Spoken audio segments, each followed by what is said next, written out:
Señoras y señores, a continuación tenemos el honor de dejar con ustedes al excelentísimo presidente de la República del Ecuador, señor Rafael Correa Delgado, nuevo doctor honoris causa de la Universidad de Santiago de Chile, que nos entregará su clase magistral.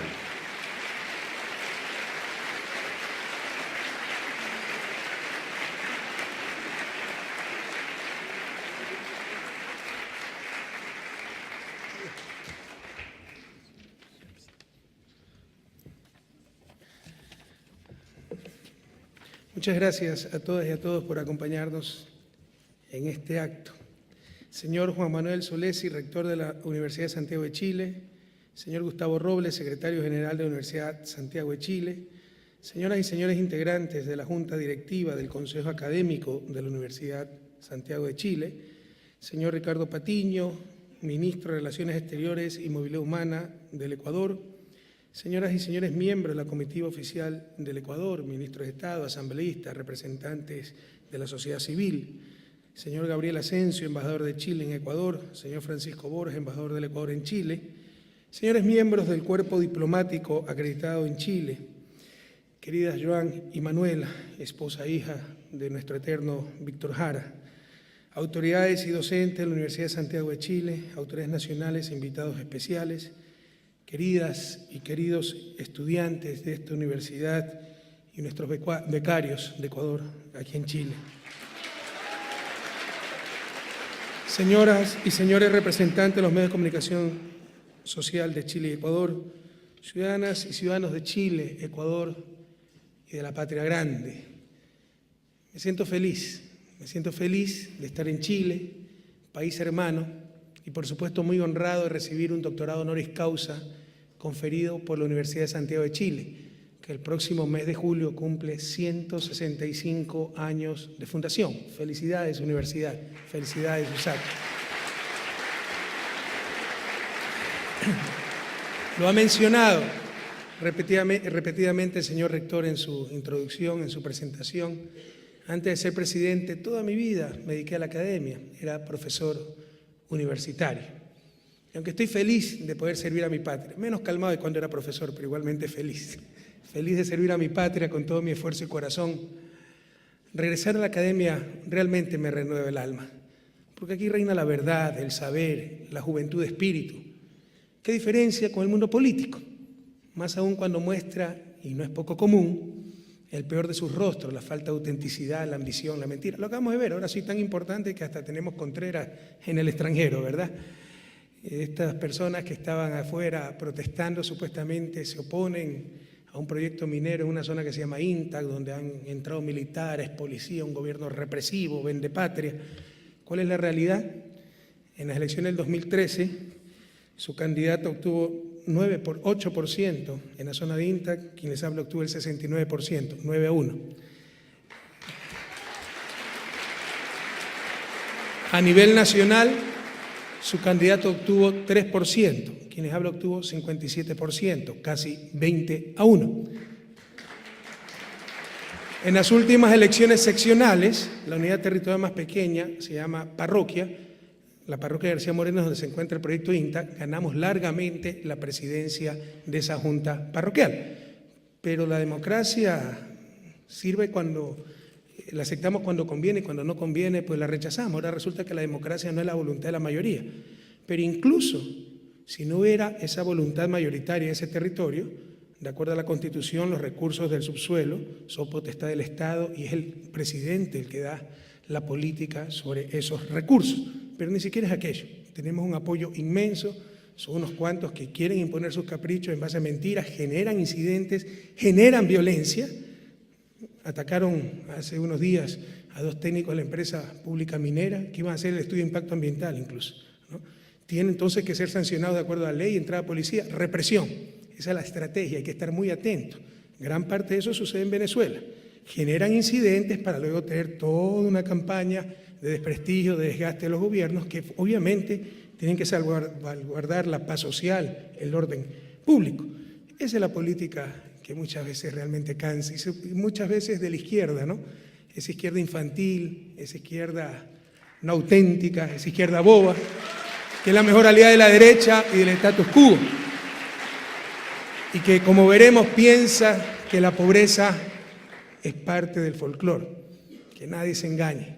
América Latina necesita sus recursos naturales para superar lo más rápidamente posible la pobreza, el imperativo moral de nuestro tiempo. Pero en todo caso, muchas gracias por permitirme volver a la academia, a una de las más prestigiosas instituciones de nuestra América, y a esto debo sumar la emoción de compartir este honor con personalidades como Claude Cohen Tanucci, Miguel Rojas Mix, Humberto Maturana, Edgar Morán, un querido amigo, prologó mi libro en la edición francesa, y otra queridísima amiga, orgullo de nuestra América, la presidenta de Chile, Michelle Bachelet. Muchas gracias por esta invitación. Gracias a los trabajadores, profesores, estudiantes de la USACH por esta distinción, por esta invitación e, insisto, por permitirme volver a la academia. Y siempre venimos con mucha ilusión a la tierra de Salvador Allende.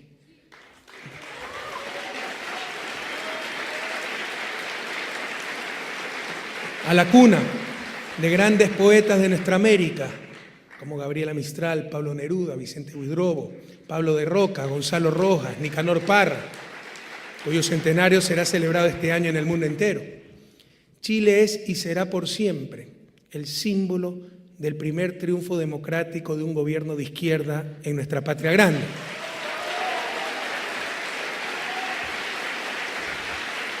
La luz, esa luz que Salvador Allende proyecta sobre nuestros gobiernos progresistas, es eterna.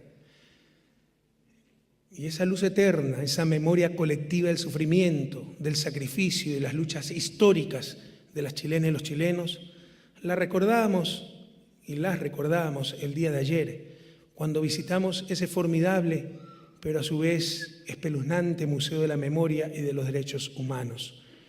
3 ecuatorianos también fueron asesinados por la dictadura: Sócrates Ponce Pacheco, Felipe Porfirio Campos Carrillo y Jimmy Torres Villalba, cuyas familias todavía claman por justicia. Por eso, como decimos en Ecuador, prohibido olvidar. La memoria es lo único que impide que los seres humanos caigamos en los mismos engaños, errores y atrocidades que nuestra especie ha cometido. El Museo de la Memoria y los Derechos Humanos es un verdadero faro para la conciencia colectiva del pueblo chileno, de América Latina y del mundo entero.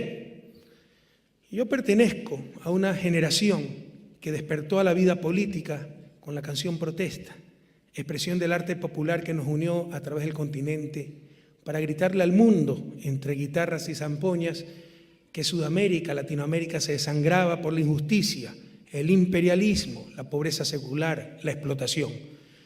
Y ese movimiento de canción Protesta nació aquí, precisamente, en Chile. Luego de la grande y humilde Violeta Parra con sus hijos Ángel e Isabel, por supuesto, vino también aquel otro eterno, Víctor Jara, y el Pato Mans, y los Quilapayún, y los Inti Limani, con el ecuatoriano Max Berrú entre sus miembros fundadores.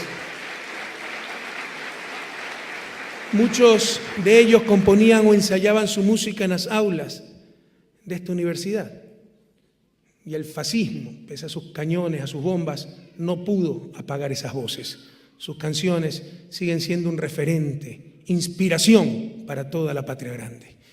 Y la palabra profética de Allende se está cumpliendo, porque más temprano que tarde se han vuelto a abrir las amplias alamedas por las que transitan los hombres y las mujeres libres de nuestra América.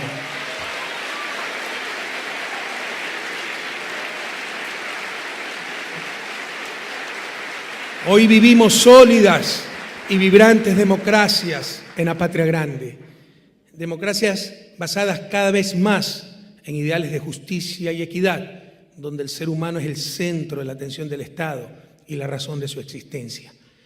Vivimos tiempos, yo diría, históricos, como tener a maravillosas mujeres, todas ellas de izquierda, dirigiendo 3 de las 5 economías más importantes de América del Sur. Momentos históricos. Aplaudan, es Dilma, es Cristina, es Michelle. O aquel martes 11 de marzo pasado, que quedará impregnado en mi alma por siempre, cuando nuestra querida Michelle Bachelet, cuyo padre Alberto fue un general demócrata torturado y muerto por la dictadura, recibía la banda presidencial de manos de la presidenta del Senado, nada menos que Isabel Allende Bussi, hija de nuestro Salvador Allende. ¡Qué contraste entre aquel fatídico, criminal, nefasto martes 11 de septiembre de 1973, con ese martes lleno de alegría, lleno de esperanza, lleno de patria grande, aquel martes 11 de marzo del 2014. Algo está cambiando en nuestra América.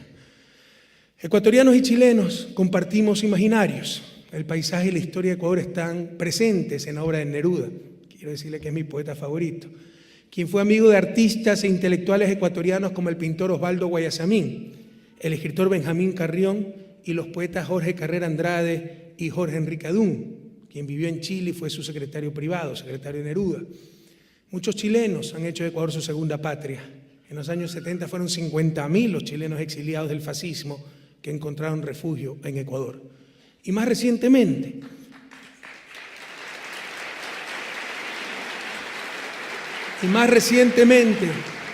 muchos ecuatorianos, entre ellos una gran cantidad de médicos y profesionales de la salud, se radicaron en Chile a inicios del presente siglo, después de la terrible crisis que sufrimos en 1999. Aunque algunos están regresando, y a todos, sobre todo los profesionales de salud, los necesitamos para fortalecer el proceso revolucionario de nuestro país y en particular nuestro sistema de salud, muchos han echado raíces en el querido Chile, han formado sus hogares y no es fácil convencerlos de volver, pero se sienten en esta patria amiga como si estuvieran en su propia patria. Queridos jóvenes, amigas y amigos, quiero hablarles un poco sobre los logros de la Revolución Ciudadana, especialmente en el ámbito educativo, que fue el tema que me sugirió la universidad, pero en general también de los procesos del desarrollo, porque muchas veces se piensa que el desarrollo es un proceso puramente técnico. El desarrollo, queridos jóvenes, y se los dice un economista, atención, a pesar de eso soy buena persona, ¿no? Pero el desarrollo es básicamente un problema político sobre quién manda en una sociedad. Las élites o las grandes mayorías, el capital o los seres humanos, el mercado o la sociedad. El mayor daño que se ha hecho a la economía es haberla desvinculado de su naturaleza original de economía política. Nos ha hecho creer que todo es un asunto técnico y sin considerar las relaciones de poder dentro de la sociedad nos han convertido en funcionales a los poderes dominantes.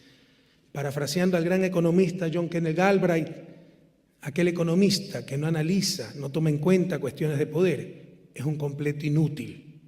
Las instituciones, políticas y programas de un país dependen de quién maneja el poder.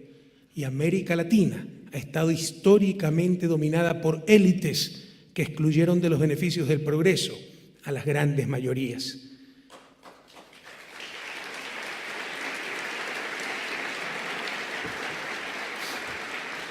Como aseveraba el protoeconomista francés, en ese tiempo todavía no había la economía como ciencia, el protoeconomista francés liberal para más señas, Frédéric Bastiat, ya hace casi 2 siglos, cito, cuando el saqueo se convierte en un modo de vida para un grupo de hombres viviendo juntos en sociedad, estos crean para sí mismos un sistema legal que lo autoriza y un código moral que lo glorifica.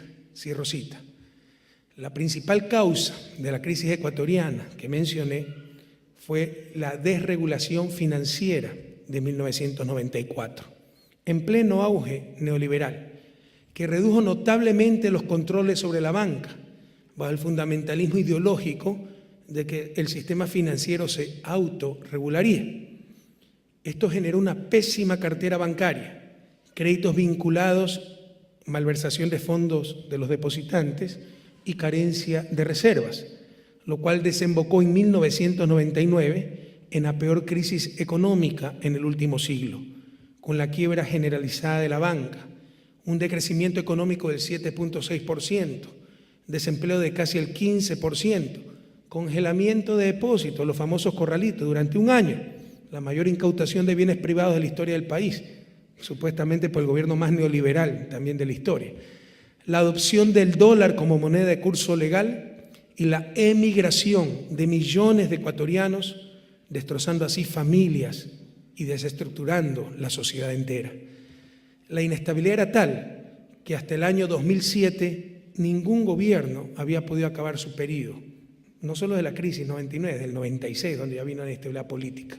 En 10 años, depende de cómo los cuente, pero la cifra más conservadora es 7 presidentes, por ahí hubo triunvirato, presidente de 2 horas, podría esto llegar a 11, pero seamos piadosos, ¿no? En 10 años tuvimos 7 presidentes. Ecuador era el ejemplo de todo lo malo. De un análisis inteligente y profundo de la crisis ecuatoriana y más allá de ingenuas interpretaciones tecnocráticas, se concluye que fue el poder político de los banqueros, en contubernio con la burocracia nacional e internacional vinculada al sector financiero, lo que destruyó la moneda nacional y pasó el peso de la crisis al Estado y a toda la sociedad. Para ello no dudaron en disminuir los controles al sistema financiero, como ya mencioné, hacer una nueva constitución y leyes a su medida, para luego romper esa misma constitución y leyes cuando ya no les fueron funcionales a sus intereses. Lean la anterior Constitución de la República, siempre la moneda nacional fue el sucre, jamás el dólar, la dolarización fue inconstitucional. Y por último, para intentar salvar a los bancos, triplicaron en un año la emisión monetaria por medio de un banco central supuestamente independiente, que no era otra cosa que una sucursal de la misma banca privada. La conclusión debió ser entonces la necesidad de liberar al Estado de los grupos de poder que lo controlaban. Sin embargo, la mezcla de fundamentalismos ideológicos, incompetencia, intereses y necesidad de creer en milagrosas tablas de salvación dejaron al país sin moneda nacional, pero el poder de la banca en el manejo económico y político del país quedó incólume, a tal punto que luego de un par de años volvían a romper récords históricos en utilidades. Hoy, a nivel mundial, estamos dominados por los intereses del gran capital, las élites, pero en este caso élites económicas, lo que podemos llamar el imperio del capital, especialmente el financiero. En el 2008, nuevamente la desregulación, la falta de supervisión y capacidad de intervención sobre el sistema financiero internacional, principalmente en los Estados Unidos, resultó en una de las mayores crisis económicas y políticas de las últimas décadas. A los bancos inversionistas se les había permitido crecer sin control en una economía de casino y llegaron a ser too big to fail, demasiado grandes para fracasar. Y hasta allí llegó el discurso de la no intervención estatal que con tanto entusiasmo promovían. La crisis significó la reducción del valor de los activos de la clase media, principalmente sus viviendas, pero paradójicamente, luego de la crisis, la fortuna de los más ricos y las ganancias financieras de los bancos se encuentran nuevamente en un nivel récord, mientras los ingresos de las familias apenas han recuperado su valor previo a la crisis. Eso es lo que está también en la raíz de la crisis europea. Todo está en función del capital, especialmente el capital financiero. Con la complicidad de la supuesta ciencia económica y de las burocracias financieras internacionales, nos han disfrazado ideología como ciencia. Ya no es solamente el dogmatismo de la economía neoclásica, sino que tenemos verdaderamente una economía teoclásica. ¿Por qué no se hace lo obvio? ¿Por qué se repite lo mismo de lo peor? Porque el problema no es técnico, es político.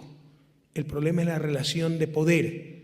La solución de la crisis pasa por recuperar el control de los ciudadanos sobre el capital y de la sociedad sobre los mercados. Y volviendo a nuestra América, la pobreza en América Latina no es fruto de la escasez de recursos, sino de la inequidad, y esta a su vez consecuencia de las perversas relaciones de poder, donde pocos dominan todo, incluyendo medios de comunicación. Cambiando esas relaciones de poder al servicio de las grandes mayorías y a través de procesos profundamente democráticos, hemos logrado en Ecuador, de acuerdo al Índice de Desarrollo Humano de las Naciones Unidas, en el periodo 2007-2012, coincidente con nuestro gobierno, ser entre 186 países uno de los 3 que más escaló posiciones en la clasificación mundial de desarrollo humano, pasando del grupo de desarrollo humano medio a desarrollo humano alto.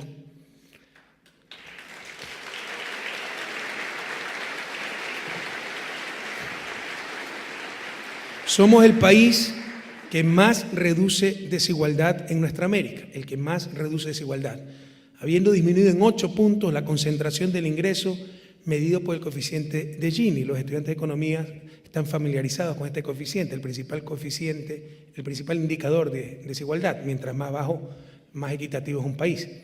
Hemos disminuido 8 puntos el coeficiente de Gini, reducción 4 veces superior al promedio de América Latina. En promedio, América Latina lo ha reducido 2.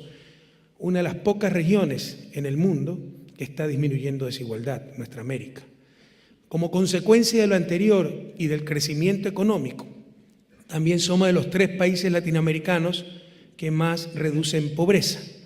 En el periodo 2006-2013, la pobreza ha caído de 37.6% a 25.6%. Y la extrema pobreza, por primera vez en historia, se ubica en menos de 2 dígitos, al haber descendido de 16.9% a 8.6%.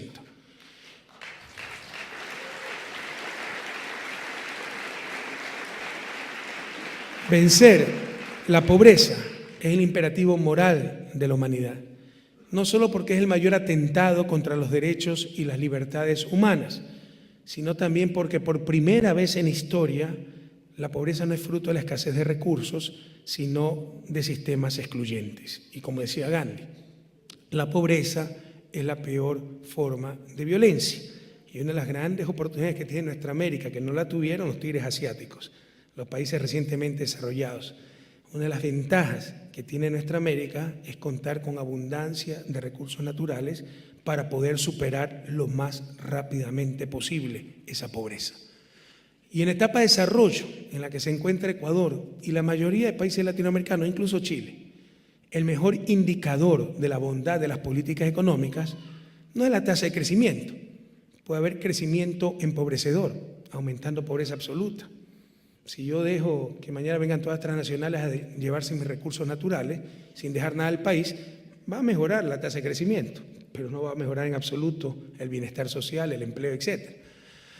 Peor aún, indicador de la bondad de esas políticas, barbaridades como el riesgo país, que es otra de las tantas trampas que nos ponen hoy en día para condicionar a nuestros gobiernos.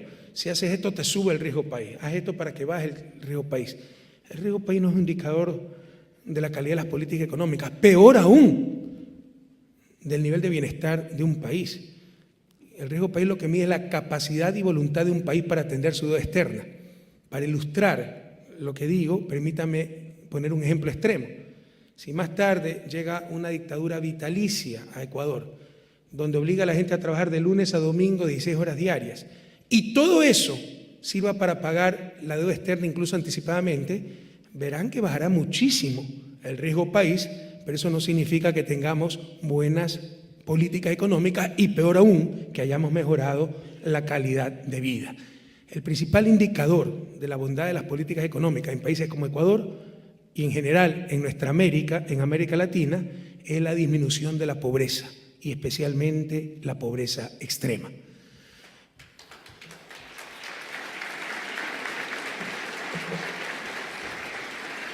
Pero Ecuador,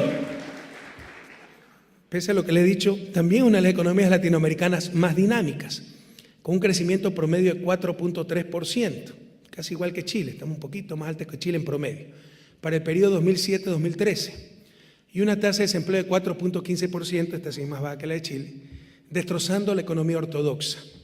Pues en lugar de reducir salarios y sacrificar derechos laborales para supuestamente generar empleo, hemos hecho exactamente lo contrario, los hemos incrementado esos salarios. En estos momentos tenemos los salarios reales más altos de la región andina, sin contar Chile, ¿no? Los países miembros de la Comunidad Andina de Naciones. Y hemos terminado con mecanismos de explotación como la tercerización laboral, que era esta figura, legal pero ilegítima. Era una figura que permitía a una empresa contratar a través de una tercera empresa a sus trabajadores y así eludir cualquier responsabilidad patronal. Aunque no lo crean, cuando se iniciaba mi gobierno, en un juicio laboral contra la cementera más grande del país, con más de 600 millones de dólares en venta, esta declaraba paladinamente ante el juzgado que no tenía trabajadores, trabaja con 0 trabajadores, todos estaban tercerizados. Durante la larga y triste noche neoliberal, con el argumento de ganar competitividad, la gran sacrificada fue nuestra clase trabajadora, con la caída de los salarios reales y con mecanismos de explotación laboral eufemísticamente llamados flexibilización laboral, en países que normalmente mantienen altas tasas de desempleo y que ni siquiera cuentan con un seguro de desempleo. Entonces esto era criminal realmente, la supuesta flexibilización laboral.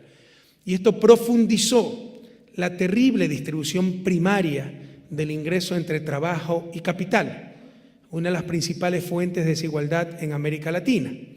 En Suecia, por ejemplo, uno de los países más desarrollados y más equitativos del planeta, por cada dólar generado, 35 centavos van a remunerar al capital, esto es utilidades empresariales, renta de la tierra, alquileres, intereses financieros, y 65 centavos van al trabajo, básicamente sueldos y salarios. Pero en Ecuador, esa distribución es exactamente la inversa a favor del capital. Esta situación siempre ha sido difícil de cambiar por el dilema de mal con ellos, por la explotación laboral, pero peor sin ellos, por el desempleo.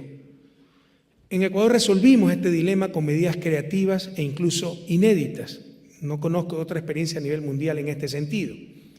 En nuestra legislación siempre ha existido el salario mínimo, pero nosotros introdujimos una nueva categoría, el salario digno, definido como aquel que permite a una familia salir de la pobreza con su ingreso familiar. Ustedes saben que por unidad familiar no trabaja solo una persona, en el caso de Ecuador trabajan 1.6 personas, hay 1.6 receptores de ingreso. Entonces, el salario digno es el que permite, con el ingreso familiar, comprar la canasta básica de consumo y así superar la pobreza.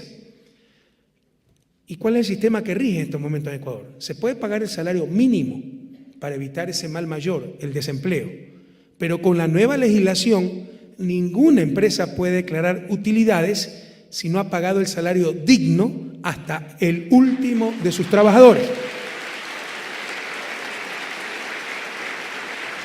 Esto significa un sistema de 100% de reparto de utilidades hasta que el último trabajador haya obtenido ese salario digno. Pese a que algunos pronosticaron el fin del sector productivo ecuatoriano, los efectos de esta medida han sido sorprendentes y han superado nuestras propias expectativas.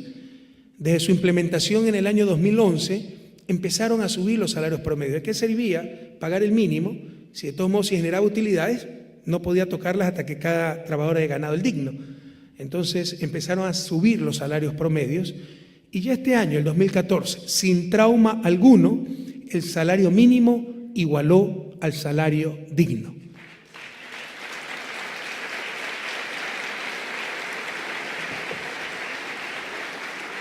Para nosotros, el trabajo humano tiene supremacía sobre el capital, pero a diferencia del socialismo tradicional que proponía abolir la propiedad privada para evitar la explotación del capital sobre el trabajo, utilizamos instrumentos modernos y, como dije, algunos inéditos para eliminar estas tensiones entre el capital-trabajo y obtener una justa distribución de la renta. Al inicio de nuestro gobierno, gracias a un manejo inteligente y de muchísima rigurosidad técnica, teoría de juegos, etcétera, logramos recomprar gran parte de nuestra deuda externa a valor de mercado, como siempre se debió hacer, es decir, a cerca de 1/3 de su valor nominal, con lo cual el servicio de la deuda externa se redujo del 24% del presupuesto del Estado en el 2006 al 5.3% en el 2013. Siempre cuando se quería renegociar la deuda, se renegociaba valor nominal, pese a que los tenedores la habían comprado en el mercado secundario, los bonos, y si el papel decía vale $100, en verdad habían pagado $30, $35, y lo recompramos a 100, o nos sentíamos contentos porque solo pagamos 80, nos hicieron un descuento de 20, no había descuento. Lo lógico era comprar a valor de mercado, eso fue lo que hicimos en el 2008.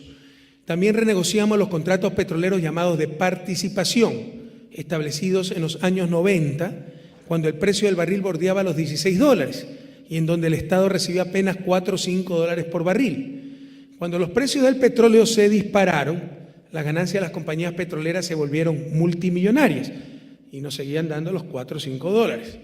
Ahora tenemos contratos de prestación de servicios.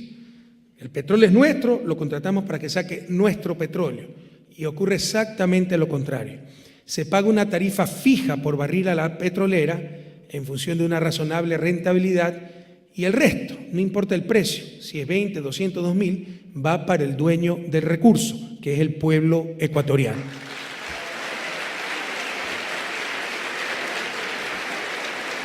Esto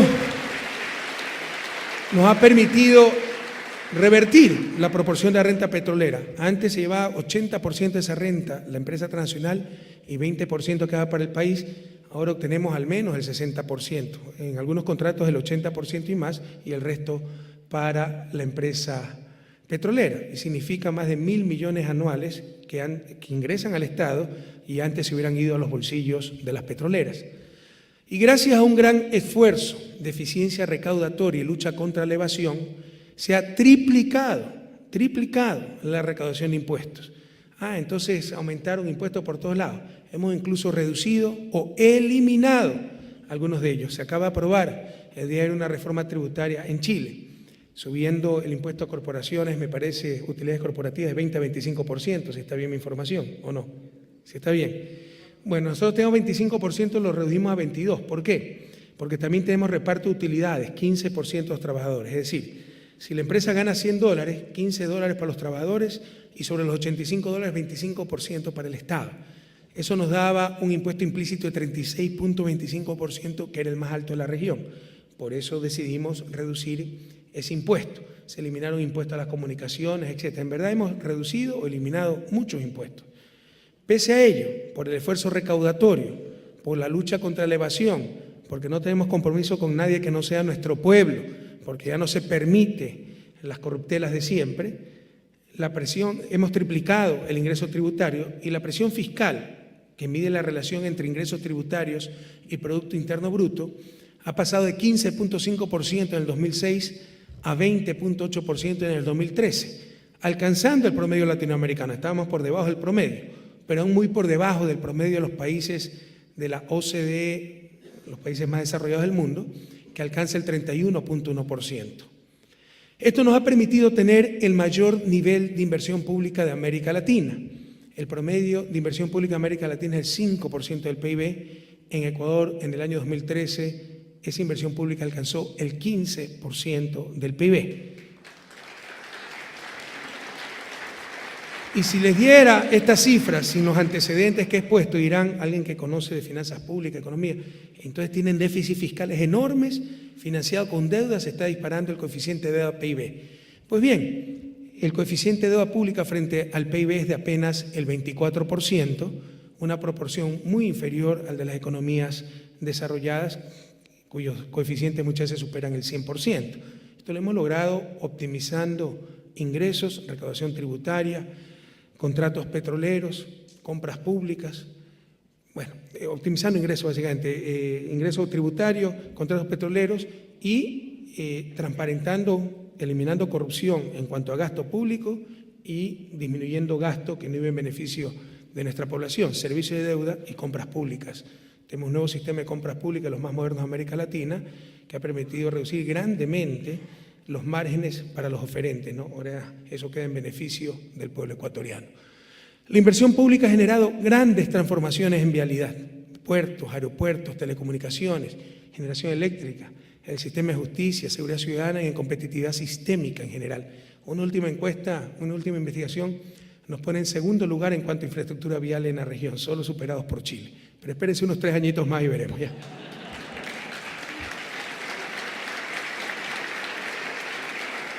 Tenemos hasta el 2017, el periodo de gobierno. Es gracias a esa inversión que Ecuador es el país que más asciende en el ranking de competitividad, con 15 puestos de incremento entre el 2012 y 2013, de acuerdo al Foro Económico Mundial. En un año hemos escalado 15 puestos en el ranking mundial de competitividad. La renegociación de la deuda externa, de los contratos petroleros y el incremento de recaudación de impuestos también nos ha permitido liberar importantes recursos para pagar la deuda fundamental, la deuda social. mientras que en el 2006 se destinaba 4.8% del PIB para el sector social, en el 2013 se destina casi el 11.4%. Y esto es importante, queridos estudiantes, esto es importante. El destino de los recursos sociales demuestra las relaciones de poder al interior de una sociedad. Cuando antes no había ni para cambiar las luces de los quirófanos, cuando yo llegué al gobierno había quirófanos que no funcionaban porque tenían las luces quemadas. Cuando no había ni para las escuelas, pero sí había para el concurso Miss Universo o hasta para pagar anticipadamente deuda, se mostraba claramente quienes manejaban nuestra sociedad. Y hoy los datos nos demuestran incuestionablemente que si antes en el Ecuador mandaban los acreedores, los banqueros, las burocracias internacionales, las élites, ahora manda el pueblo ecuatoriano.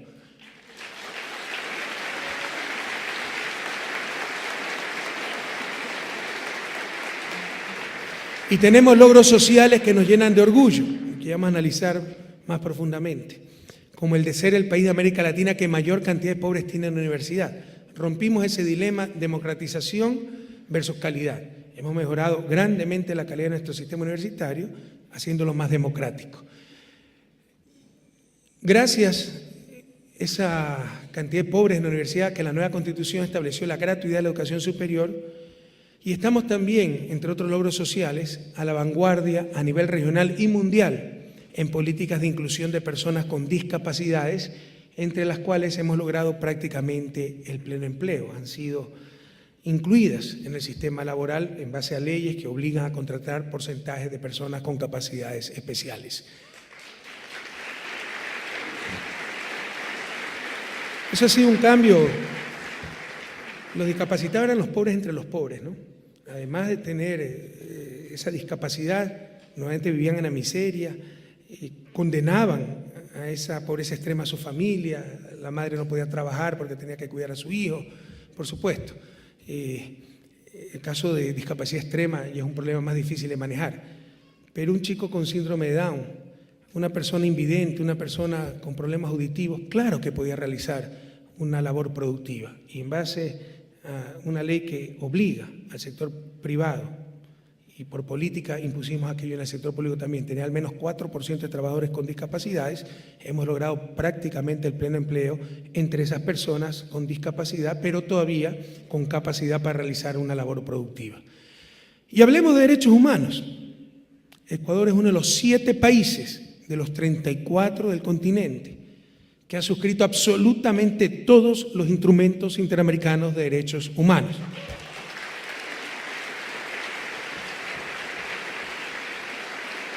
A mí algunas veces me quieren poner como anti-norteamericano. Lo que más me ha disgustado siempre en la vida es ser anti-algo, ¿no? Yo soy pro América Latina, pro la patria grande, no es que soy anti-algo.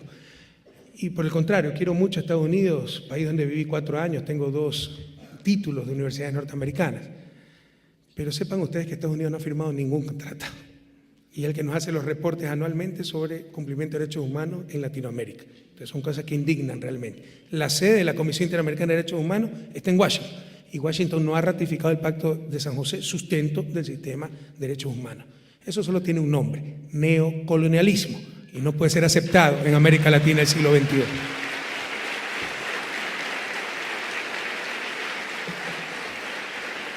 Estados Unidos con Europa son los mayores financistas de la CIDH, es decir, el uno no ha ratificado el Pacto de San José y los otros no son parte del sistema interamericano. Pagan para controlar a los demás, los sospechosos, los corruptos, los latinoamericanos. Ya basta, estas cosas hay que denunciarlas con fuerza, son las cosas que tienen que cambiar. Pero en todo caso, en Ecuador, como en cualquier verdadero Estado de Derecho, se persiguen delitos, no personas. Pero precisamente porque ya todos somos iguales ante la ley, enfrentamos el ataque de los poderes fácticos que siempre estuvieron por encima de ella. Cuando estos grupos proclaman que su libertad de expresión está siendo negada, debe entenderse que solo buscan impunidad para que sus medios de comunicación sigan manipulando la verdad. Cuando hacen acusaciones de irrespeto a los derechos humanos, es que por fin la ley es para todos. Cuando hablan de dictadura y autoritarismo, es porque ya no pueden someter a nuestro gobierno a sus caprichos e intereses. Y para aquellos que nos quieren robar conceptos tan sublimes como el de libertad, que entiendan bien, no puede haber libertad sin justicia. No solo aquello, en regiones tan desiguales como América Latina. Solo buscando la justicia lograremos la verdadera libertad.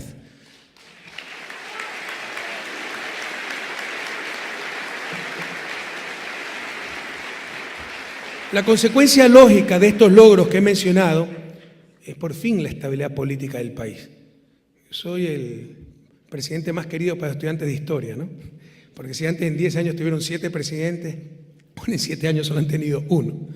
Hoy Ecuador es una de las democracias más estables del continente. Desde el año 2006, la Revolución Ciudadana ha ganado 10 procesos electorales de manera consecutiva. Entre ellos, 2 elecciones presidenciales en una sola vuelta, algo impensable antes en la realidad ecuatoriana. También, gracias a Dios y al mal gusto del pueblo ecuatoriano, gozamos de niveles de apoyo popular sin precedentes en la historia y de los más altos del continente y del mundo, de acuerdo a una última encuesta.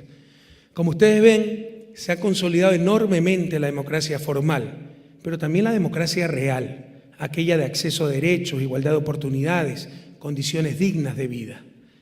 Este es el llamado milagro ecuatoriano, así lo llamó en una edición exclusiva, para el caso ecuatoriano, una revista importante, revista colombiana. Este es el llamado milagro ecuatoriano, pero ¿saben qué? En desarrollo no existen milagros. Los impresionantes cambios ocurridos son consecuencia básicamente del cambio en las relaciones de poder. Como lo mencioné, ahora en Ecuador, pese a todos nuestros problemas, manda el pueblo ecuatoriano.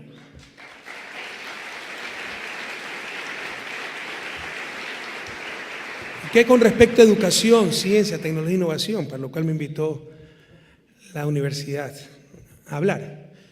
Queridos jóvenes, el problema del desarrollo es que existen muchas condiciones necesarias, pero ninguna es suficiente. Les he hablado del cambio de las relaciones de poder, pero puede ser que el poder esté en las manos de las grandes mayorías, que se logre obtener una distribución más equitativa de los recursos sociales, pero que solo haya miseria para distribuir. Eso no es lo que buscará jamás el socialismo del siglo XXI.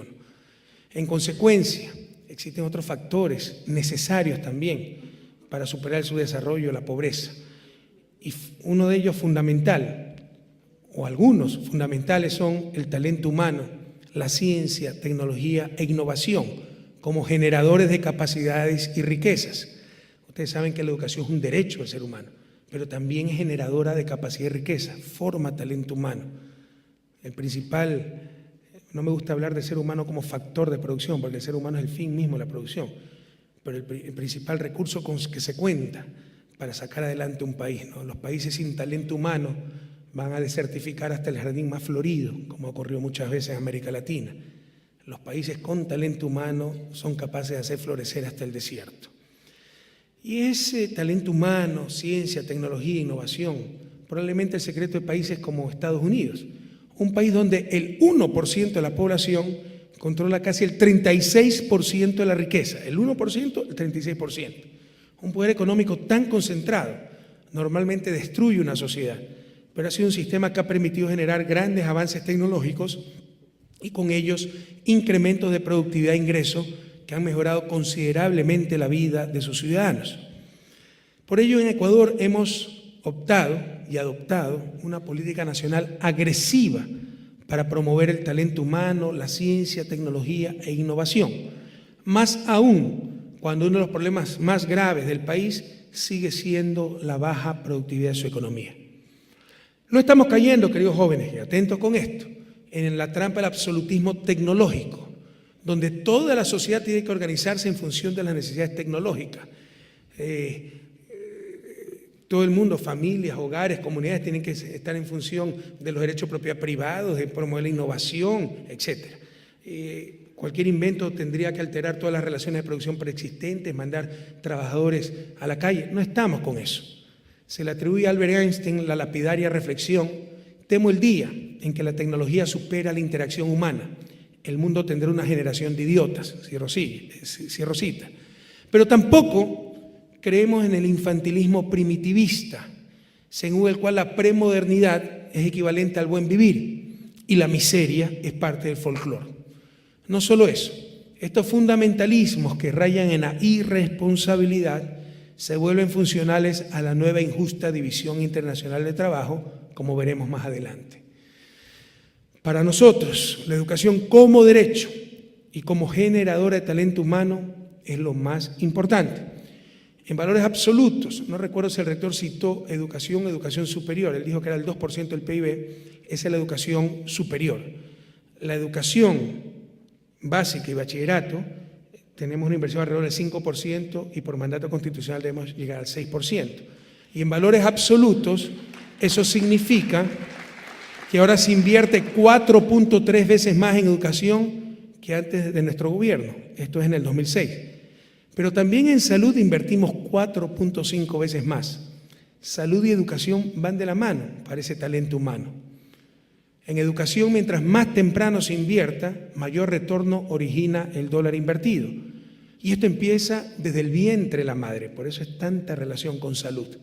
Una madre desnutrida dará a luz un bebé desnutrido que ya tendrá problemas permanentes en cuanto a crecimiento, capacidad intelectual y motricidad. Y este gasto adecuado en salud y educación ha producido, por ejemplo, el incremento de la escolaridad de la mujer y la gratuidad de los servicios de salud. Dos factores que juntos han permitido el acceso a los servicios de salud materna y salud sexual y reproductiva y que estos servicios se amplíen de forma impresionante.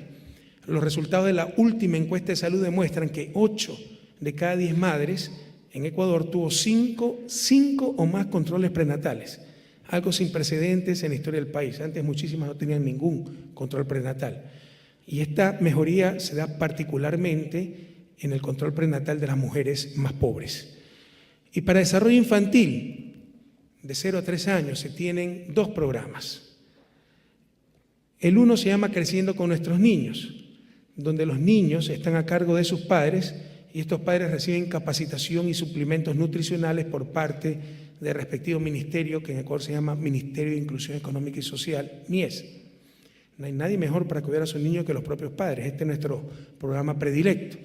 Pero para aquellos padres que por cuestiones laborales no pueden tener a sus hijos con ellos, está el segundo programa, que son los Centros Infantiles del Buen Vivir, los CIBB, le llamamos CIBB, donde se puede enviar a los niños para que estén en jornadas de 6 y hasta 8 horas a cargo de profesionales.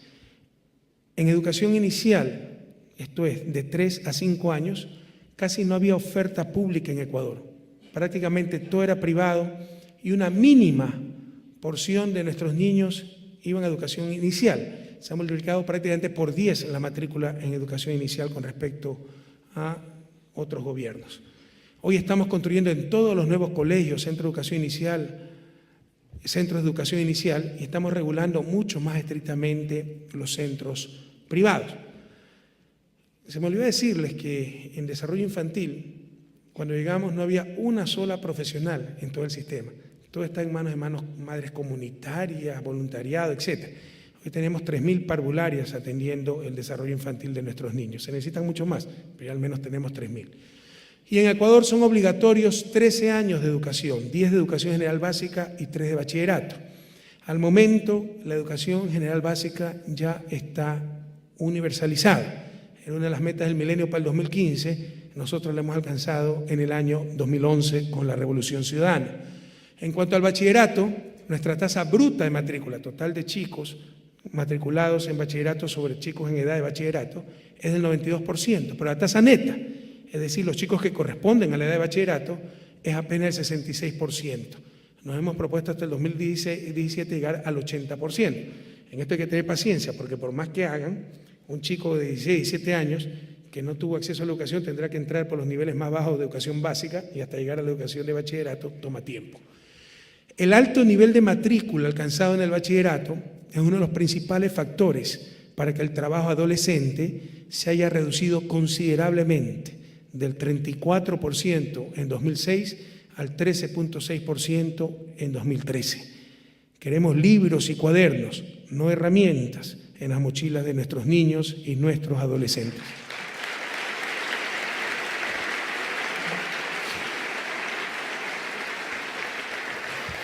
Todos estos avances, queridas amigas y amigos, no son producto de la buena suerte, sino de claras políticas públicas y especialmente la eliminación de barreras de acceso a la educación. Un ejemplo, la eliminación del cobro de matrícula en los establecimientos públicos. No se le llamaba matrícula, porque en teoría la educación pública siempre fue gratuita. Se le llamaba contribución voluntaria a los padres, pero si no pagabas no podías matricular a tus hijos en un colegio público. Todo esto se ha eliminado.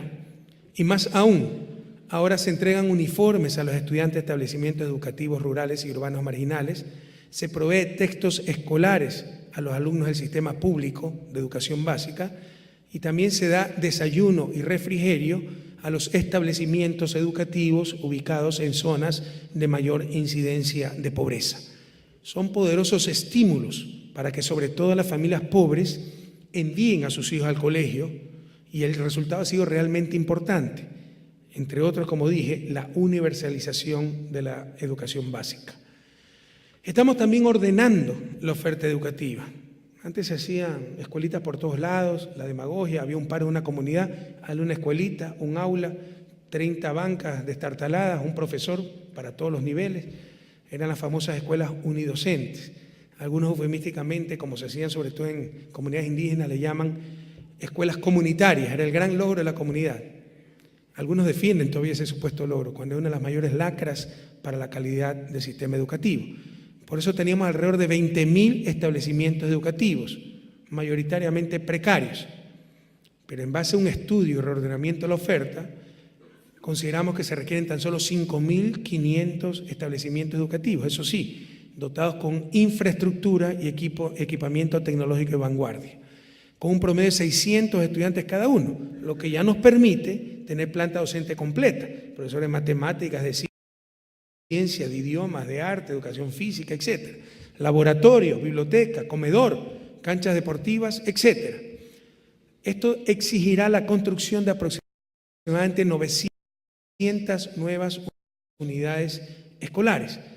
Ya tenemos casi 60, vamos a empezar 200 más, pero en los próximos años tendremos que construir 900 nuevas unidades escolares que llamamos unidades educativas del milenio, escuelas realmente espectaculares, y la remodelación integral de 4.600 establecimientos, pero integral de verdad, quedan como nuevos esos establecimientos remodelados. Esperamos que en la próxima década, eso sí, con un poco de esfuerzo, en jornadas matutinas y vespertinas, no podemos dar el lujo, todavía como Estado no podemos garantizar a todos los chicos que pueden ir en la mañana a clase. Tenemos que sacarle el máximo provecho a la inversión en infraestructura. Por eso, esperamos que en la próxima década, en jornadas matutinas y vespertinas, todos nuestros estudiantes accedan a establecimientos nuevos o remodelados integralmente, en lo que se impulse un modelo educativo de alta calidad. Sabemos que estamos empezando, y aunque ya tenemos escuelas que nos llenan de orgullo, todavía hay muchas más que nos deberían llenar de vergüenza, pero estamos avanzando. Y estamos consolidando también una cultura de calidad y excelencia, donde las evaluaciones de instituciones, profesores y estudiantes son permanentes. En Ecuador, y creo que hablo por toda América Latina, por la politización de la educación era impensable evaluar profesores. Ahora las evaluaciones son anuales y asumidas socialmente, con el fin de alimentar de información al sistema y posibilitar el diseño de una política pública efectiva e incluso para que los profesores puedan ascender de categoría. Ingresamos al Programa Internacional para la Evaluación de Estudiantes, el programa PISA de la OCDE, y de 2015 seremos sujetos de una evaluación que permitirá observar nuestra situación en el contexto mundial. Con la UNESCO ya estamos trabajando en evaluaciones periódicas que nos permiten un análisis comparativo internacionalmente hablando. Tenemos un convenio único en el mundo con la organización suiza Bachillerato Internacional para que en 2017 500 instituciones públicas sean certificadas y puedan otorgar títulos internacionales de bachillerato. Ya están en proceso de acreditación 200, el proceso dura unos 2 años, completaremos 500 hasta el 2017. Y la capacidad la dio la Fundación, no el país. Si pudieran ser 5.000 en buena hora, pero ya no podía más la Fundación. Y esto es algo sin precedentes. En toda la historia del país había tan solo 17 escuelas públicas con bachillerato internacional, ya tenemos unas 30, están en proceso de acreditación unas 200 y para el 2017 tendremos 500. En Ecuador no le tenemos miedo a la evaluación, todo lo contrario, buscamos la evaluación y si es externa, mejor aún. En este aspecto sí creemos en la globalización y en estándares internacionales. Pero tenemos muy claro asimismo que la mejora en calidad de la educación pasa necesariamente por mejores docentes. Sócrates enseñaba bajo un árbol. Pero qué bueno tener muchos Sócrates con escuelas extraordinarias, pero lo principal seguirán siendo esos Sócrates. Hemos puesto como requisito para entrar y permanecer en el magisterio los concursos de mérito y oposición y, como había mencionado, las evaluaciones a los docentes. Ahora, para tener un nombramiento, se tiene que concursar, nombramiento docente. Antes era todo politiquería, contactos, etc. En el último concurso, para 20.000 nombramientos, se presentaron 60.000 personas. Por falta de adecuados incentivos, los docentes no se acogían a la jubilación. Antes de nuestro gobierno, si ganaban $200, aportaban a la Seguridad Social sobre $40. Eran unos remiendos, unos parches que se hacían impresionantes, una falta de lógica institucional increíble. Entonces, para supuestamente no perjudicar en su salario, aportaban con mucho menos, sobre mucho menos lo que ganaban, pero eso no les permitía jubilarse porque iban a tener jubilaciones de miseria. Además, salían sin ninguna compensación, pese a haber trabajado 30, 40 años. Y por eso nadie se jubilaba. Y teníamos profesores de 80, 85 años. Ahora con mejoras sustanciales en los sueldos, aportando sobre el 100% del sueldo para pensiones jubilares y dando una adecuada compensación por fin de carrera, con 5 salarios mínimos por cada año de trabajo, entre el año 2013 y 2014 se jubilará el 20% de la planta docente y a 2017 aproximadamente el 35% de los maestros serán nuevos maestros.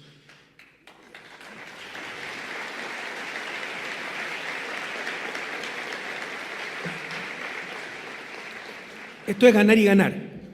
Los maestros mayores que no se jubilaban porque no tenían una jubilación digna, no tenían una compensación, ahora la tienen. El Estado gana, porque un maestro muy antiguo cuesta mucho más que un maestro nuevo.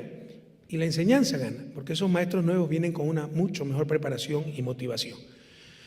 Para responder a las nuevas realidades y expectativas del sistema educativo, se creó la Universidad Nacional de Educación, la UNAE, con el objetivo principal de actualizar los conocimientos y prácticas pedagógicas de los maestros ecuatorianos. Antes lo peor en la Facultad de Filosofía, las más politizadas, preparaban para cualquier cosa menos para la docencia. La calidad era muy baja, se ha creado una nueva Universidad Nacional solamente para educación, para formar docentes. Desafortunadamente en Ecuador, como en muchas partes del mundo, la docencia espero hablar en pasado, se había convertido en una de las profesiones menos deseables y prestigiosas. Los estudiantes que aspiraban a la docencia obtenían en promedio los resultados más bajos en los exámenes de admisión a la universidad que ya tenemos. Sin el ánimo de ofender a nadie, pero es la realidad, el que no ingresaba en ingeniería, medicina, etcétera, se decía, bueno, por lo menos voy a estudiar docencia. Ahora estamos haciendo exactamente lo contrario. Estamos motivando a los mejores jóvenes, a los más talentosos, para convertirse en profesores. El efecto multiplicador es impresionante, ¿no? El docente es lo más importante en la cadena educativa. Creemos que la docencia es una de las profesiones fundamentales para el presente y el futuro del país. Por eso ahora se exige un puntaje mínimo para poder estudiar docencia, de 800 puntos sobre 1.000 puntos que tiene el examen de admisión a las universidades. Igual que el que se exige para medicina, que son los más altos, ¿no? Para otras profesiones más bajos. Medicina y docencia, el requisito más alto para poder entrar.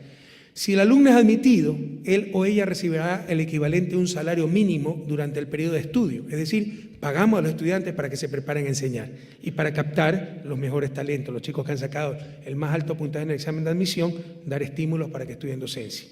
Estamos dando fuertes estímulos para que los mejores talentos ecuatorianos entren a estudiar docencia.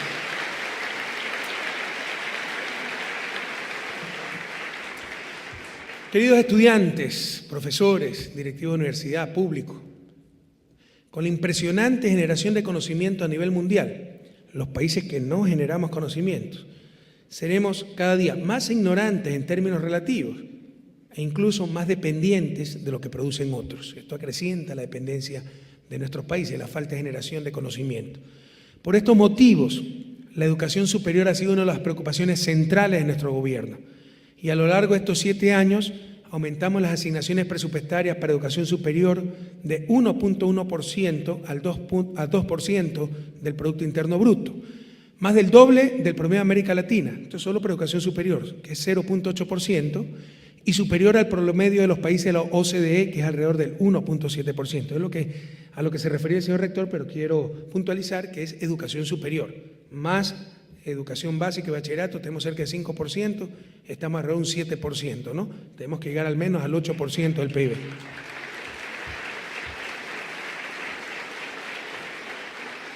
En Ecuador, entre 1992 y 2006, es decir, en la larga y triste noche neoliberal y en apenas 14 años, habían en Ecuador 26 universidades, se crearon 45 nuevas universidades en esos 14 años, porque, les ha de sonar conocido, la educación se convirtió en una mercancía más. Llegamos a un total de 71 universidades cuando teníamos apenas 26, 45 en 14 años.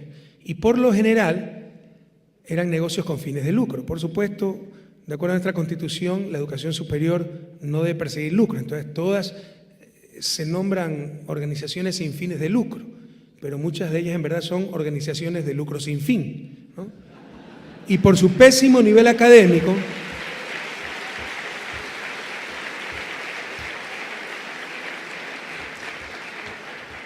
sí, es impresionante ver todos estos promotores de nuevas universidades en base a una fundación sin fines de lucro y que a los 2 años están multimillonarios, ¿no? y hacen ostentación de su riqueza, carros de lujo, etc.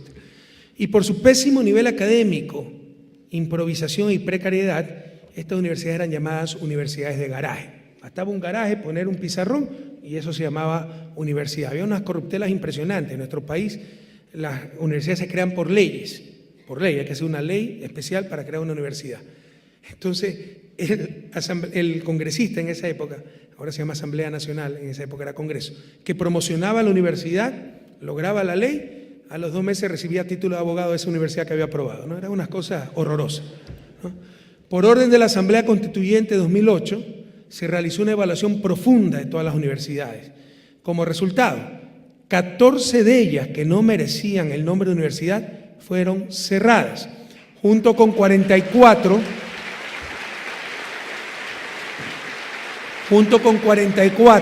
de un total de 86 extensiones universitarias. Las extensiones universitarias son sedes fuera de la matriz, en otras ciudades, etcétera.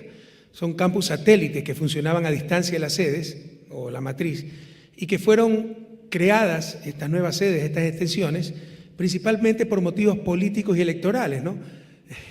El que quería ser asambleísta decía, aquí les voy a abrir una nueva extensión de tal universidad. Y normalmente esto se ofrecía en los sectores más deprimidos, generalmente rurales.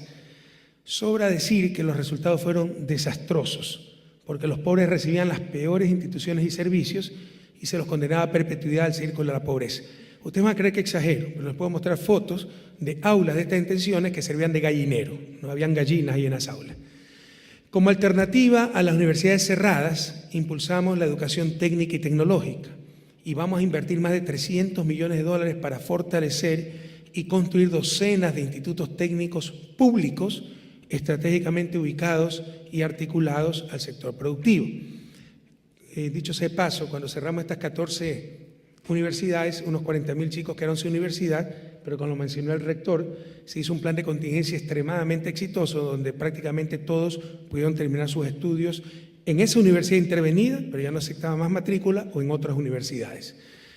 Otro fuerte incentivo para mejorar la calidad ha sido el diseño y la implementación de una nueva fórmula para la distribución de fondos del Estado a las universidades públicas. El Estado financia universidades públicas, pero antes se daban incentivos perversos para que empeoren las cosas.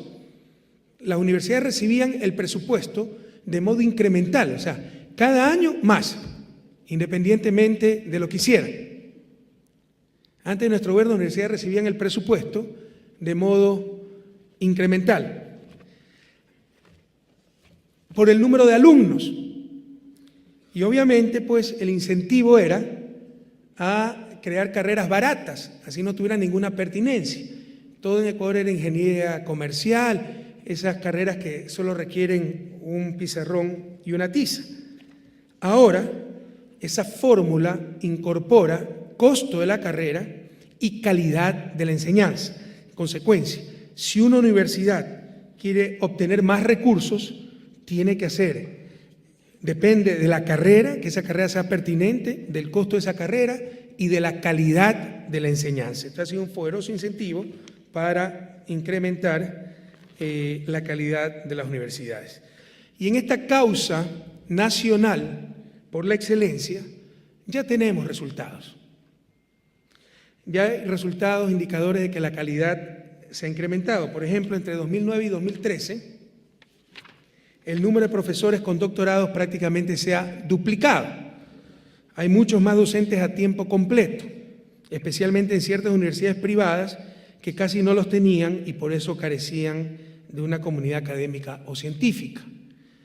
Hemos duplicado las publicaciones en revistas indexadas, un buen indicador de la calidad de investigación. Ha habido mejoras significativas en infraestructura, en bibliotecas, laboratorios, mejores equipamientos, entre otros muchos aspectos. En Ecuador, nadie, y a la vez todos, eran profesores universitarios, porque todos dictaban clase a la par de sus otras actividades profesionales. Yo estudié en una universidad que teníamos clases 7 a 9 y de 6 a 9, porque los profesores trabajaban y los alumnos trabajaban. Pero con el tiempo no somos estudiantes que trabajan, sino trabajadores que estudian, y eso claramente repercute en el nivel académico. Muy pocos eran realmente académicos a tiempo completo en nuestras universidades. Con sustanciales incrementos a la paga de los profesores, ahora tenemos los salarios más competitivos de la región andina, insisto, Comunidad Andina de Naciones, excluyendo Chile, promoviendo así el nacimiento de una profesión y una carrera académica.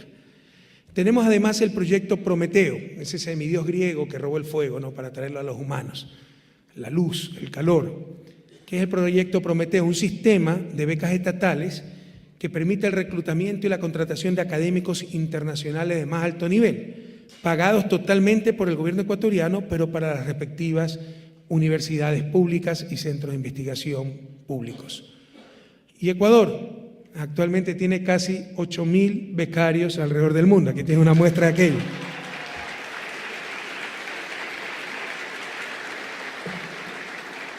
La mayoría de ellos matriculados en programas de maestría y doctorado en las mejores universidades del planeta, como esta universidad, la Universidad de Chile. Esto representa la mayor inversión con respecto al Producto Interno Bruto en becas en toda América Latina. En los últimos 7 años hemos otorgado más becas que las entregadas en toda la historia del país antes de nuestro gobierno. Y la mayoría de esos becarios se convertirán en profesores universitarios. No obstante las mejoras en calidad educativa, alguien dirá, uy, se volvió elitista la Universidad Ecuatoriana. Por el contrario, antes era elitista, porque pese a su muy baja calidad académica, costaba, los pobres no podían acceder a la universidad. Y muchas veces era la palancocracia, como llamamos en Ecuador, no los méritos lo que permitían el acceso a la universidad.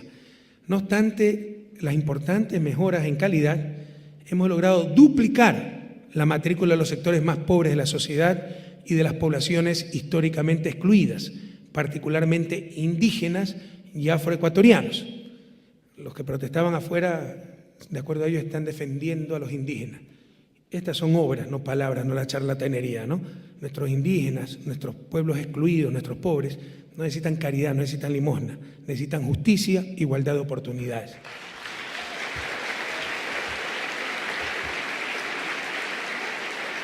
Como ya mencioné, y estos son datos de la Comisión Económica para América Latina, CEPAL, Ecuador se ha convertido en el país con el porcentaje de matrícula más alto para el quintil más pobre de su población, en comparación con los países de la región. Así se ha pulverizado la clásica disyuntiva entre equidad y calidad, que nos decía, o se elige democratizar el sistema, y democratizar era masificar, optando por el principio de equidad y que ingrese todo el mundo, o se busca el mérito y la excelencia académica, optando por el principio de la calidad. Y en ese caso los pobres serían los más perjudicados porque normalmente tenían una peor preparación por los malos colegios, sobre todo sector rural, etc. Nuestras políticas han demostrado al mundo que ambos principios se pueden conjugar armónicamente y que este juego de suma cero es esencialmente una falacia. Lo hemos logrado por medio de la garantía. Hemos mejorado calidad con mayor acceso para los pobres, por medio de la garantía constitucional de la gratuidad en la educación superior, por un amplio programa de ayuda financiera. Le toma una barrera de acceso a la universidad que un pobre del campo vaya a la ciudad, así sea la universidad gratuita. ¿Cómo se mantiene? Hay un amplio programa de ayuda financiera. Y también por el nuevo Sistema Nacional de Nivelación y Admisión para Educación Superior. Primero, sistema para todos, ya no hay palancocracia, ya no hay esas trampas. Segundo, no mide conocimientos, si no se perjudican los más pobres, los que vienen de colegios no tan buenos, sino aptitudes. Y tercero, en caso de no pasar el examen, se dan cursos de nivelación y se tiene una nueva oportunidad. Con eso hemos mejorado calidad y al mismo tiempo acceso de las poblaciones anteriormente excluidas. Finalmente, hemos creado 4 nuevas universidades públicas y por lo tanto gratuitas, pero de nivel mundial, en áreas disciplinares claves para el desarrollo del país. Los 4 proyectos buscan combinar calidad, democratización y pertinencia para el desarrollo. La primera universidad ya la mencionamos, la Universidad Nacional de Educación, UNAE, dedicada principalmente a formar docentes y especialistas que serán parte del Sistema Nacional de Educación. La segunda universidad, y en esto ya no se invierte en el mundo, la segunda universidad que hemos creado es la Universidad de las Artes. Invertimos en el arte y la cultura.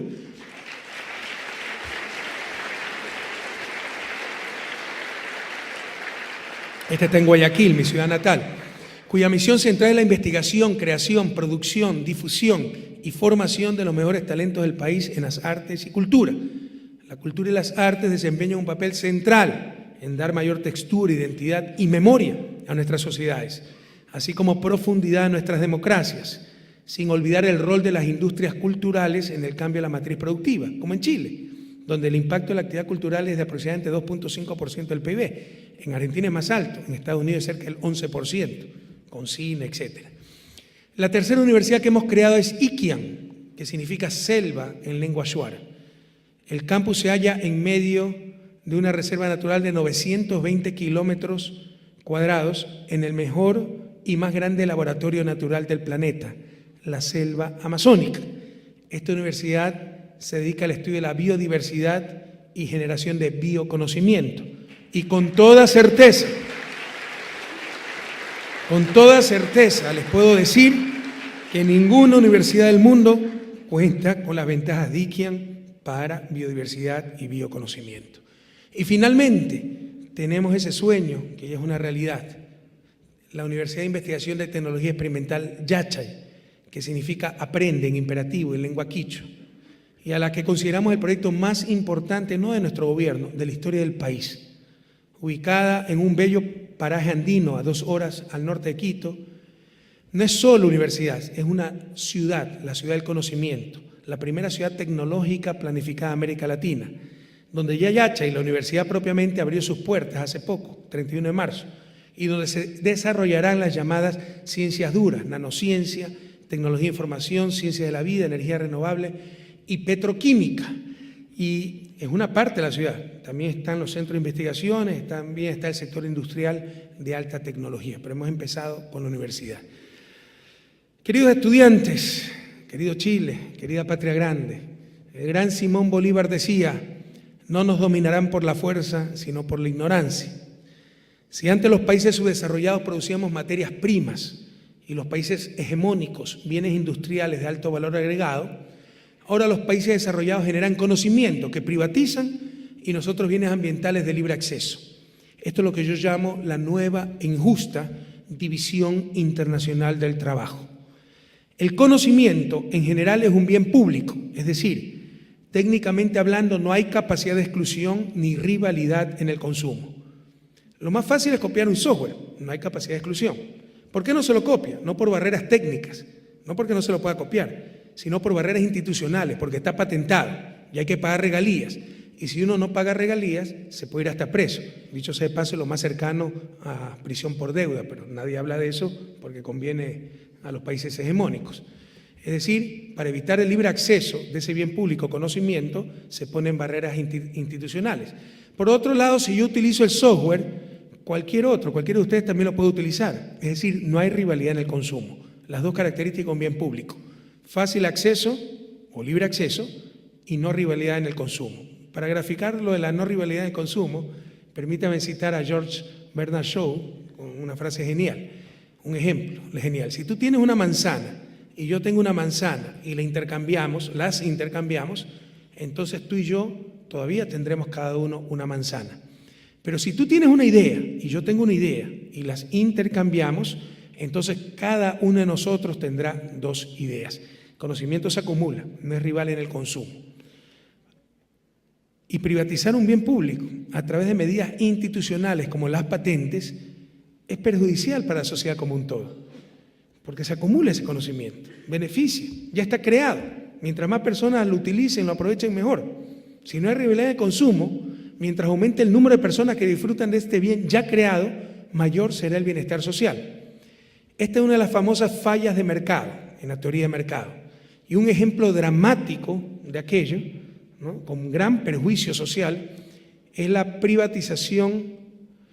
Un ejemplo dramático de lo perjudicial que puede ser la privatización del conocimiento y de la exclusión forzada es, por ejemplo, el alto costo de ciertas medicinas, que pueden significar la diferencia entre la vida y la muerte. El principio aparentemente pragmático de la privatización del conocimiento, además de su ineficiencia social, no es otra cosa que el sometimiento de los seres humanos al capital. Hay maneras más eficientes de incentivar la producción de conocimiento. Una alternativa es una mayor participación de la academia y del mismo sector público. Otra alternativa es que el Estado compense la creación del conocimiento con fines de lucro y de esta manera ponerlo a disposición de toda la humanidad. Hiciste un descubrimiento, te pago tu inversión, una rentabilidad razonable, una nueva medicina, pero mientras esa medicina en buena hora si está gratuitamente está a disposición de todos, mejor, mayor bienestar social. ¿Cuál es el gran problema de todas estas alternativas? Es que socavan los fundamentalismos ideológicos y el imperio del capital. Pero aquí viene la contradicción. Mientras que son principalmente los países ricos los que producen conocimiento, ciencia, tecnología, nuestros países también producen bienes públicos, pero en este caso ambientales. Pero ahora, por todo el aire puro, por ejemplo, que genera la selva amazónica en Ecuador, selva amazónica que es pulmón del planeta, sin el cual la vida humana sufriría un grave deterioro, los países de la cuenca amazónica no recibimos ninguna compensación, mientras que a su vez los mayores contaminadores globales no pagan absolutamente nada por consumir nuestros bienes ambientales. Y se cree algunas veces que la producción, la generación de bienes ambientales no tiene costo. La realidad es que esa generación puede ser muy costosa, no en cuanto a costos directos, sino en lo que los economistas llamamos, y que es el costo relevante, el costo de oportunidad, cuánto se deja de ganar por generar el bien o mantener el bien. Hoy muchos exigen, sin ninguna solvencia moral, dicho sea de paso, por ejemplo, que no se explote el petróleo de la Amazonía. Pero eso implica un costo inmenso por los ingresos no recibidos, que a su vez significa un nuevo día que transcurre con un niño sin escuela, una comunidad sin agua potable, o gente muriendo por enfermedades perfectamente evitables, verdaderas patologías de la miseria. Esta, le insisto, es la nueva división internacional del trabajo.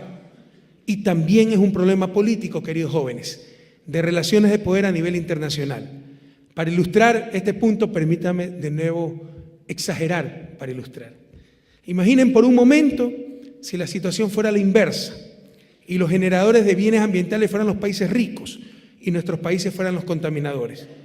No exagero mucho, seguramente ya nos habrían hasta invadido para obligarnos a pagar una justa compensación, y todo en nombre de la civilización, los derechos, etc.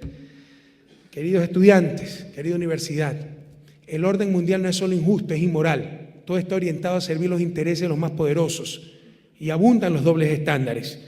Los bienes públicos globales producidos por los países pobres, tales como los bienes ambientales, tienen que ser gratuitos, mientras que los bienes públicos producidos por los países hegemónicos deben ser pagados, con la imposición, insisto, de barreras institucionales como las patentes. Solamente compensando los bienes ambientales, pagando por los bienes ambientales, habría una redistribución del ingreso sin precedentes a nivel mundial.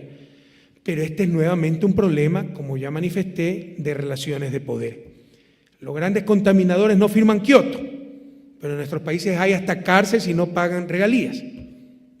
Lo más triste es que muchas veces los mismos países pobres participamos con entusiasmo en estos mecanismos tan absurdos y ni siquiera entendemos los instrumentos que se utilizan para mantenernos en el nuevo rol asignado por la división del trabajo. Por ejemplo, como manifiesta nuestro querido amigo Álvaro García Linera, como quisiera que lean a Álvaro García, los chicos que protestaban afuera, vicepresidente boliviano y uno de los más grandes pensadores latinoamericanos de nuestro tiempo, cito: varias ONGs no son realmente organizaciones no gubernamentales, sino organizaciones de otros gobiernos en nuestro territorio y el vehículo de la introducción de un tipo de ambientalismo colonial que relega a los pueblos indígenas al papel de cuidadores del bosque amazónico. Cierro cita. Invirtiendo en talento humano, ciencia, tecnología e impulsando la innovación, superaremos de forma inteligente, humana, soberana la economía extractivista. Pasaremos de la economía de recursos finitos a la economía de recursos infinitos, aquella basada en el talento y conocimiento humanos, pero sin el absurdo de rechazar el aprovechamiento de nuestros recursos naturales y ser mendigos sentados en costales de oro, y sin someternos a esa injusta y nueva división internacional del trabajo que nos quieren imponer.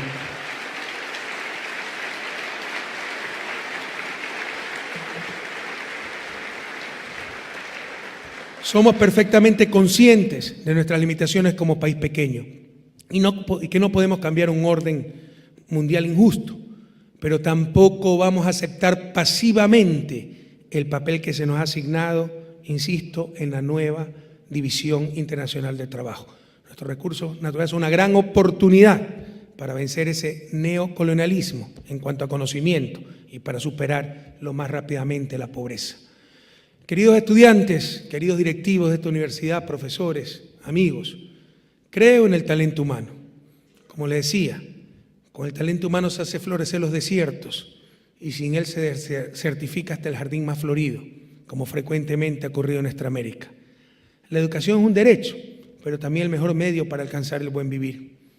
Creo firmemente en el poder transformador de la ciencia y la tecnología. Es más, en este poder, en esa ciencia y tecnología, deposito gran parte de mi esperanza en el futuro del planeta, en la sostenibilidad de nuestro modo de vida, en la posibilidad de alcanzar el buen vivir para toda la humanidad. Desde hace mucho tiempo considero que cualquier intento de sintetizar en principios y leyes simplistas, llámense estas el materialismo dialéctico o el egoísmo racional, procesos tan complejos como el avance de las sociedades humanas, ese intento está condenado al fracaso. Y también estoy convencido de que los adelantos científicos y tecnológicos pueden generar mucho más bienestar y ser mayores motores de cambios sociales que cualquier lucha de clases o la búsqueda de lucro individual. El desarrollo de la agricultura convirtió a la humanidad de nómada en sedentaria. La revolución industrial la transformó de rural en mayoritariamente urbana. Y mucho más recientemente, el espectacular avance de las tecnologías de la información transformó a las sociedades industriales en sociedades del conocimiento. Considero que los sistemas políticos, económicos y sociales que prevalecerán en el futuro serán aquellos que permitan el mayor avance científico y tecnológico, pero también, y esto es muy importante, su mejor aplicación para el bien común. Ecuador ha decidido fundamentar su desarrollo en la única fuente inagotable de riqueza, el talento humano, el conocimiento, la innovación, para alcanzar un desarrollo sostenido, pero insisto, también soberano. Creo en la libertad individual, pero libertad sin justicia es lo más parecido a la esclavitud. Y esa justicia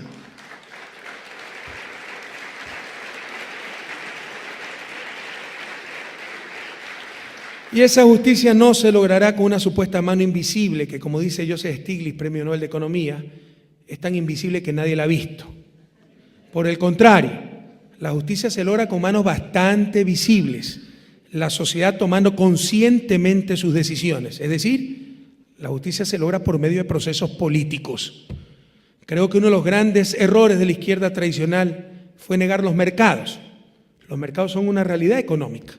Pero una cosa es tener sociedades con mercado y otra es tener sociedades de mercado, donde vidas, personas y la propia sociedad se convierten en una mercancía más. El mercado, queridos jóvenes, es un gran siervo, pero un pésimo amo. Y finalmente,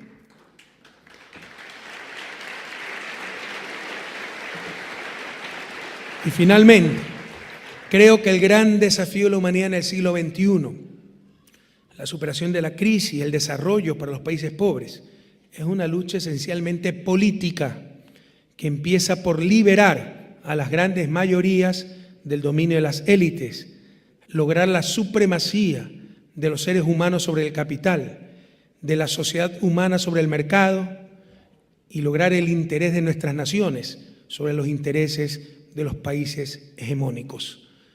Aunque falta mucho por hacer, lo vital es que hemos recuperado la esperanza.